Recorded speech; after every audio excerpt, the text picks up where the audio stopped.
Ser podcast. Madrid acoge hoy y mañana la 5ª Conferencia de Política Exterior Feminista. Es un encuentro en el que participan 60 ministerios de Asuntos Exteriores de todo el mundo y representantes de organismos y organizaciones internacionales. Y una de las asistentes es la francesa Éléonore Carrois, que es la ministra delegada de Europa y Asuntos Exteriores de Francia. Ministra, buenas noches. Buenas noches. Bienvenida a la cadena SER. Muchas gracias. ¿Qué significa tener una política exterior feminista? Pues significa mucho, y sobre todo en el mundo en el que estamos viviendo, donde los derechos de las mujeres están retrocediendo en muchísimos lugares.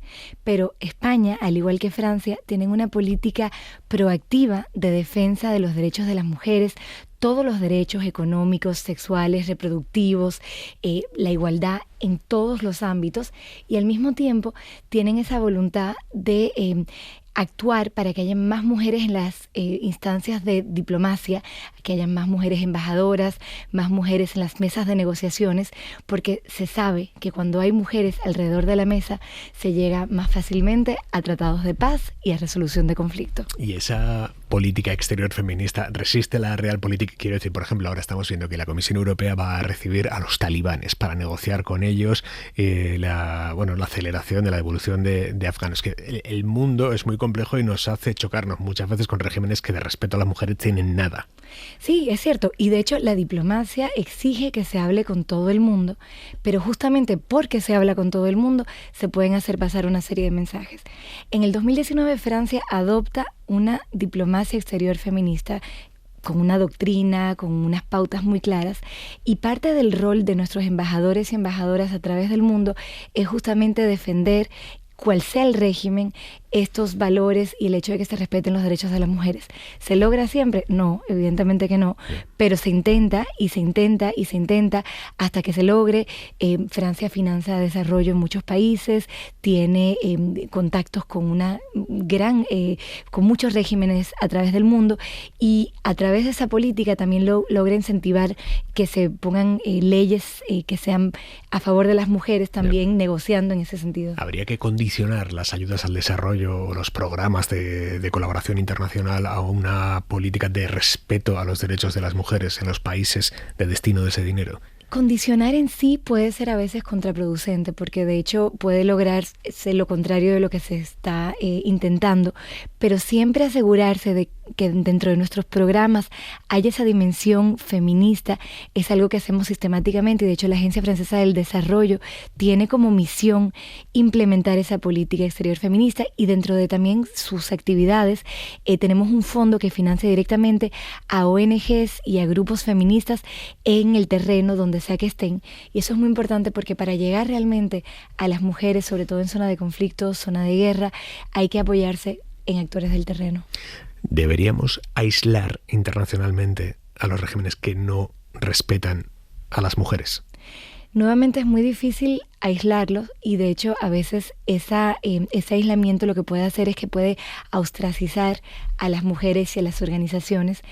Pasa con algunos regímenes, es muy difícil discutir con ellos, la diplomacia está a veces estancada, y es ahí donde, si bien no se puede hablar con el régimen en sí, siempre hay que apoyar a la sociedad civil. Yeah. Y cada vez que yo hago un desplazamiento, que me encuentro con jefes de estados, de gobierno, que no tienen esa política exterior feminista, pues también veo a oponentes, veo a actores de la sociedad civil, veo a actores representantes de la juventud, etcétera, porque también eso es la diplomacia francesa, es tener esa fuerza de equilibrio.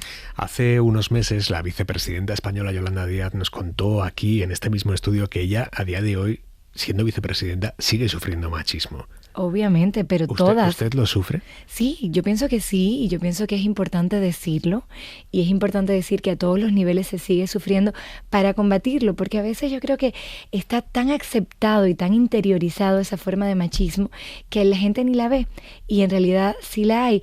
A una mujer siempre se le va a preguntar si es competente y por qué llegó a esa posición que ocupa. A mí, casi cada persona con la que me encuentro, lo primero que me dice, ¿y usted, ministra, tan joven? ¿Se lo dirían a un hombre? Pues no estoy tan segura. Yo lo que le quiero preguntar es por su acento. Están los oyentes españoles ahora mismo alucinando porque parece usted que lleva 40 años viviendo en Chamberí. Y este castellano que tiene usted, ¿de dónde sale? No tiene mucho mérito. La verdad es que soy franco-dominicana. Y de hecho crecí en el Caribe. Mi mamá es dominicana y viví en Madrid hasta hace poco y me siento muy española. De hecho, no española, me siento muy madrileña. En todo caso, súper bien acogida cada vez que vengo aquí. En la Unión Europea hay un debate muy delicado ahora mismo, que es tenemos que hablar con Rusia, tenemos que volver a hablar con Rusia, cómo tenemos que hacerlo, para qué tenemos que hacerlo, cuándo, en qué momento. Usted como ministra delegada ante el Ministerio de Europa y Asuntos Exteriores francés, ¿cuál es la posición de Francia? Bueno, la posición de Francia ha sido siempre muy consistente y es un apoyo total a Ucrania. O sea, esto es una guerra de invasión. Rusia invadió a Ucrania y hace más de 4 años que están afectando su soberanía, su territorialidad, el derecho de los pueblos, y además hay una crisis humanitaria muy fuerte. Ante la situación que ha habido en los últimos meses, Francia siempre ha tratado de traer a la mesa de negociaciones a Europa y a una coalición de voluntarios, y España es parte de esta coalición de voluntarios. Yo le decía, en diplomacia hay que hablar con todos. Nosotros hemos intentado hablar con Rusia en varias ocasiones. También hemos visto cómo Rusia ha sistemáticamente ignorado los tratados de paz y todos los compromisos que había tomado. Vimos Minsk 1, Minsk 2, vimos cómo llegó esta invasión a Ucrania. Entonces no es que no queremos hablar con Rusia, es que simplemente nos da la impresión de que este diálogo no es productivo y que ahora lo que hay es que darle garantías de seguridad a Ucrania, seguir apoyando a este país que ha luchado y que ha mostrado una valentía increíble, y seguir apoyándolo para que pueda lograr a tener su autonomía, su soberanía y sobre todo su seguridad. ¿Corremos el riesgo de que el futuro de Ucrania se decida en una mesa en la que no estén los europeos? En todo caso, hay potencias que quizás así lo entienden, y por eso es muy importante seguir estando presente. Por eso era muy importante crear esa coalición de los voluntarios en agosto del año pasado. Por eso es importante que seamos muchas potencias, y en particular potencias europeas, en decir que lo que pasa en Ucrania nos afecta a nivel del continente, que lo que pasa en Ucrania es muy cerca de Europa y que realmente tiene un impacto potencial en todas nuestras economías y todas nuestras sociedades, y lo vemos con lo que se llama la guerra híbrida. Ahora mismo, cuando se ve la manipulación que está haciendo en redes sociales, cómo se está ingiriendo Rusia en la actividad, incluso en la política interior francesa y quizás también aquí en España, pues vemos que esta guerra en realidad nos afecta también y que es una guerra europea. ¿Ustedes lo notan, que Rusia está interfiriendo o teniendo intención de interferir en la política interior nacional francesa? Absolutamente. Rusia ha tenido mensajes muy claros de apoyo a la extrema derecha francesa en varias ocasiones. Rusia y, grupos cercanos al régimen de Vladimir Putin han intentado desestabilizar o aumentar o amplificar movimientos de contestación francesa, y eso está documentado y de hecho ha sido comprobado por nuestras agencias de vigilia de los movimientos de injerencia extranjera, y esto es en el territorio nacional, pero también en nuestra política exterior hemos visto como con algunos regímenes, por ejemplo, las juntas en el Sahel, Rusia tiene una actividad muy proactiva anti-Francia, y eso obviamente para desestabilizarnos, porque ven que nosotros somos un apoyo a Ucrania. O sea, el sentimiento antifrancés que estamos empezando a ver en determinados países africanos, ¿ustedes creen que está azuzado por Rusia? No que lo creemos, o sea, lo sabemos, Bien. que no digo que es la única razón y tenemos toda una historia con algunos países.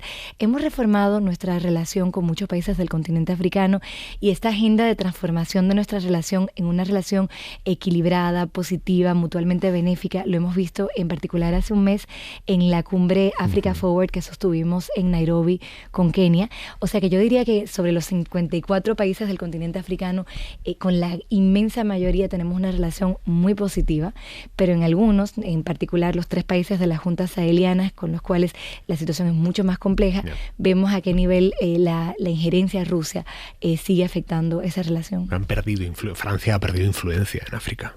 En realidad no. Francia ha cambiado de relación proactivamente y voluntariamente en muchos países africanos. De nuevo, pondría esos 3 países aparte, porque son juntas militares que han tomado decisiones y que de hecho, como les digo, tienen una influencia rusa muy fuerte. fuerte, pero sino con todos los otros países, incluso con excolonias con las cuales la relación no ha sido siempre fácil. Tenemos una relación extremadamente positiva porque ahora se basa en intereses mutuos. O sea, nosotros intervenimos para cooperar con esos países donde ellos nos piden que lo hagamos y no donde determinamos nosotros que tenemos que hacerlo. Y lo hacemos también si tenemos un interés en hacerlo, si tenemos un interés porque para empresas francesas, para la cooperación, para cooperación lingüística, o sea, ese interés puede ser muy variado y de hecho tenemos un interés, por ejemplo, en actuar en materia de salud global y vamos a seguir invirtiendo. Pero esto, yo creo que ese cambio de dinámica ha tomado su tiempo y es muy positivo, y agregaría solo una cosa, también tiene mucho que ver con todo el trabajo memorial que ha hecho el presidente Emmanuel Macron, que no siempre ha sido fácil, pero que también ha logrado avanzar mucho, y hace unas cuantas semanas se aprobó en la Asamblea Nacional Francesa una ley de restitución, una ley marco de restitución de patrimonio y de obras de arte que fueron pilladas durante la colonización, y yo creo que eso fue un paso muy importante para la estabilización de nuestras relaciones con el continente africano. Anoche conocimos el texto final del nuevo reglamento que va a acelerar los tiempos para expulsar a inmigrantes irregulares de la Unión Europea, y ese futuro reglamento da vía libre a que los países miembros de la Unión Europea puedan digamos, abrir centros de deportación en terceros países, como ha hecho, por ejemplo, Italia con Albania. ¿El gobierno francés está en eso? ¿Francia va a dar ese paso? Francia ahora mismo lo que entiende es fortalecer la Unión Europea, porque consideramos que no tenemos todos la misma percepción de la importancia que tiene la coordinación europea, y seguimos siendo un país definitivamente europeo en ese sentido. Como ustedes, como España, como otros países del sur de Europa, vemos a qué punto podemos ser destabilizados por la llegada de migrantes y por el sentimiento que pueden tener algunos de los conciudadanos, que son movimientos migratorios que no controlamos, pero que de cierta manera se imponen a nosotros. Y yo creo que es muy importante asumir que tenemos que controlar nuestras fronteras, que la inmigración puede ser positiva a condición de que sea decidida, controlada, y esos son, digamos, movimientos importantes. Ahora, yo creo que la inmigración también es un tema de polarización, de un debate político, como lo es aquí también en España, lo es en Francia, y yo creo que hay que ser muy lúcido y muy pragmático en ese sentido, y que en ese sentido Francia y Europa y España tienen mucho que hacer a nivel de Europa. A nivel de Europa, yo creo que toda la ciudadanía informada es muy consciente de que Europa se juega su futuro en las próximas elecciones presidenciales francesas, porque la extrema derecha va a llegar a segunda vuelta y ahí veremos su capacidad para marcar el futuro de Europa, porque yo no quiero ni imaginar una Francia que se saliera de Schengen. Bueno, sería el final del proyecto europeo como lo conocemos. Las fuerzas políticas francesas van a ser capaces de alumbrar un liderazgo ilusionante para que el pueblo francés plantee una alternativa ante ese discurso que está entrando como cuchillo en mantequilla en una parte enorme del electorado, no solo en Francia, pero también en Francia. Es cierto. Bueno, yo no tengo bola de cristal y no puedo decirle qué va a pasar en el futuro. Lo que sí puedo decirle es que yo voy a consagrar cada segundo de estos meses, de estas semanas, a que no sea el caso. ¿Cómo? No apuntando con el dedo a la extrema derecha diciendo sus ideas son malas, etcétera, pero simplemente explicando por qué tenemos que tener una política abierta, por qué tenemos que tener una política europea, por qué Francia, a pesar de ser un gran país, de tener una gran historia diplomática, no pesa, sino es dentro de Europa, dentro de este multilateralismo que es necesario.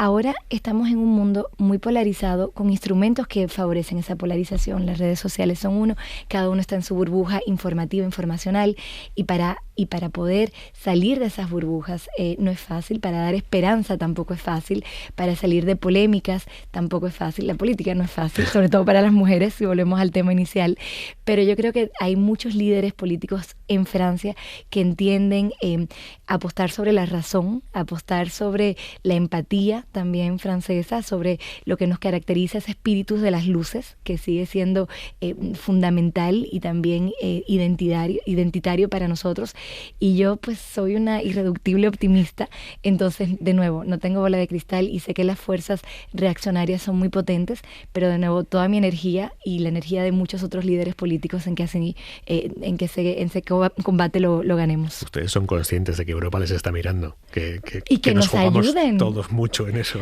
No, pero yo creo que más allá, yo creo que nos miren, pero que nos ayuden también.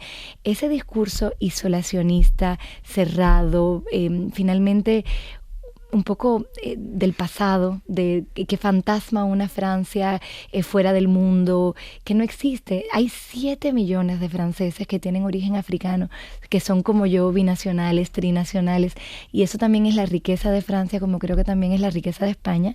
De nuevo, en un contexto en el que se controlan nuestras fronteras, en un contexto en el que nuestros servicios públicos pues están ahí para brindarles servicios a los españoles como a los franceses, pero ya más allá, todo ese discurso radicalizado, yo creo que la única manera de combatirlo es explicando por qué lo que estamos haciendo a nivel europeo tiene sentido. Ministra, a ver si usted nos consigue explicar, porque aquí en España hemos alucinado bastante este fin de semana viendo cómo la victoria del PSG ha derivado en una violencia extrema. ¿Cómo se explica eso? Sí, esto es algo que, que también favorece el voto de extrema derecha y que favorece todo tipo de racismo y de rechazo del otro. Hay en Francia una serie de black blocs, una serie de personas que tienen una actitud muy negativa, que van y que lo rompen todo, lo hemos visto, y se ha ido de cierto modo estabilizando estas personas. Cada manifestación importante, que sea deportiva, que sea un concierto, etcétera, van y salen a romper.